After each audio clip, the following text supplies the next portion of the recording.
Hello, the purpose of this video is to demonstrate for our beginners some of our first songs, but we're going to use the full C and the full G and G7 chord shapes. So it's going to be songs we've already learned, but some of us are transitioning into the full 6 and 5 string chord shapes. Okay, so I'll demonstrate some of our songs, get a close-up on the fingers on the chord shape, and you'll know how to practice those using the full chords from now on. Okay,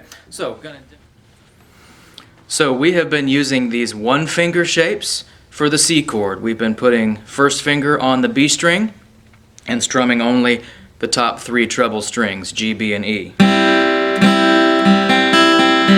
for our C shape. Okay, but now we want to graduate to the full 5-string C chord. Okay, so we're going to keep the first finger where it is. We're going to study that chord chart and make sure we get 2 and 3 down with a nice round shape. Our fingers are nice and tall like a spider, so we're not going to be muting any strings. So you want to make sure you get a full sound.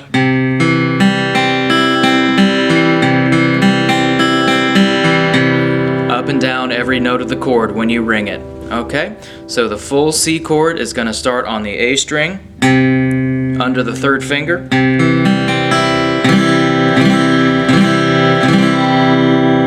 From now on, that's the full C. Our G shape, we've been using 3rd finger on the high E string, 3rd fret. Okay, but now we want to graduate to a more advanced full 6-string version of the G shape. So instead of 3rd, we're going to put pinky on top, reach across to low E, and finger our G 3, 2, 4. 3, 2, 4. So across all the strings.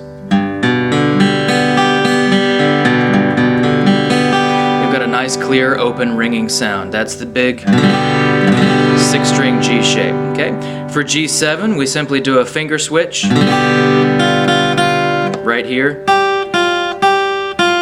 from 3rd fret to 1st fret. Otherwise, the G shape is exactly the same. So we have G, G7. When we finger it this way is an easy swap. Okay. So before you practice our songs, make sure you can ring every string in each chord with a nice big sound.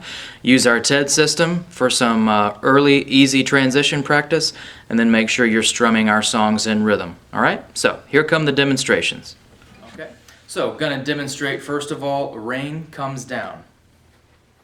1, 2, 3, 4.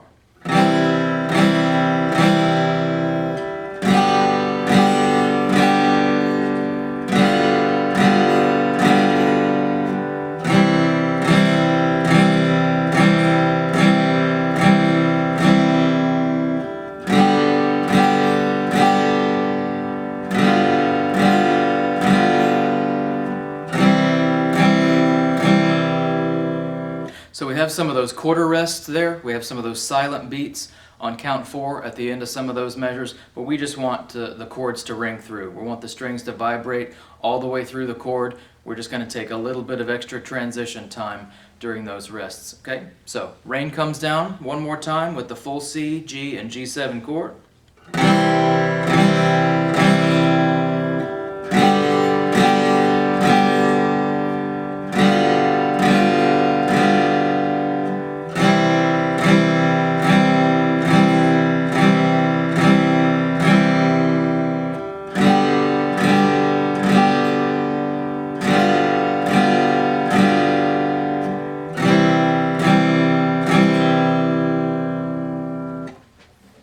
Alright, this is going to be our song Love Somebody using the full C, G, and G7 chords. We're going to play it all the way through both times. So we're going to take that repeat, and we're just going to let the strings ring through those quarter rests. Love Somebody. 1, 2, 3, and 4.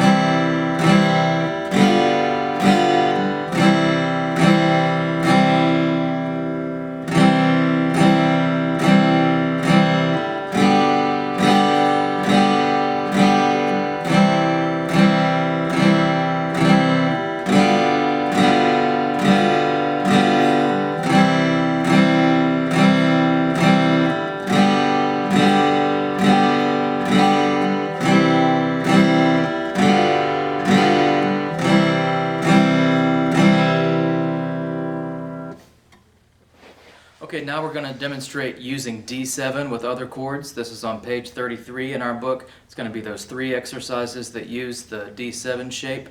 And again, we're going to use now the full C, full G, and full G7. So here's number 1. Exercise number 1 using D7. 2, 3, and 4.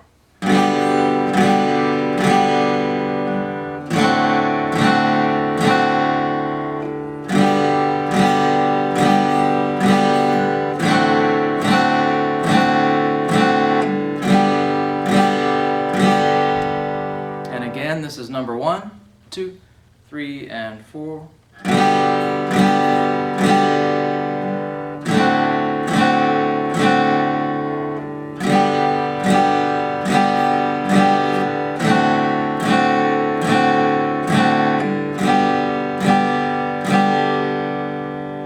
Okay, exercise number 2. Exercise number 2. 1, 2, 3, and 4.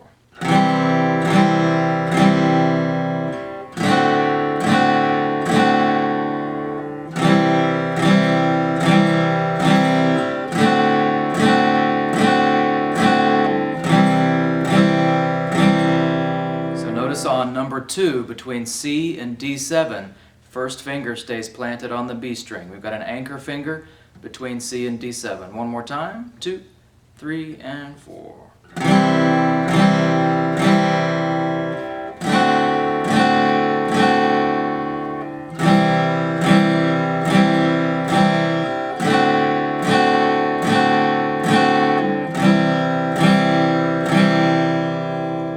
Lastly, number 3, exercise number 3 on that page, 2 lines long. It's going to use all those chords. 2, 3, and 4.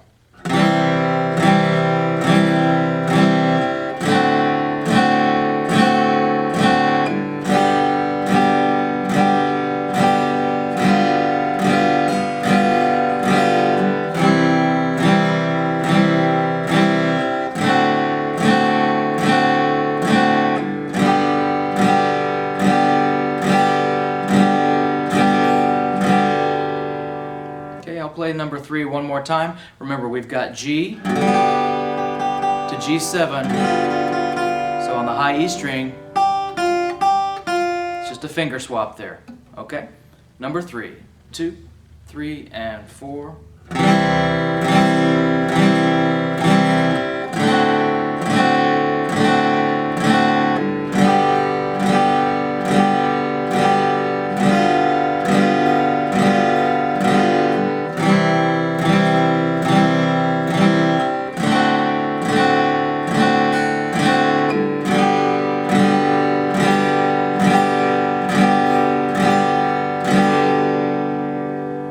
So there you go. There's some of our first songs using the full chord shapes. Make sure when you're practicing those transitions that you're using the TED system, ringing every note, getting a nice clear sound out of all the chords, and use those gradual TED exercises on your chord transitions. Then you can really play these songs smoothly and fluently. All right?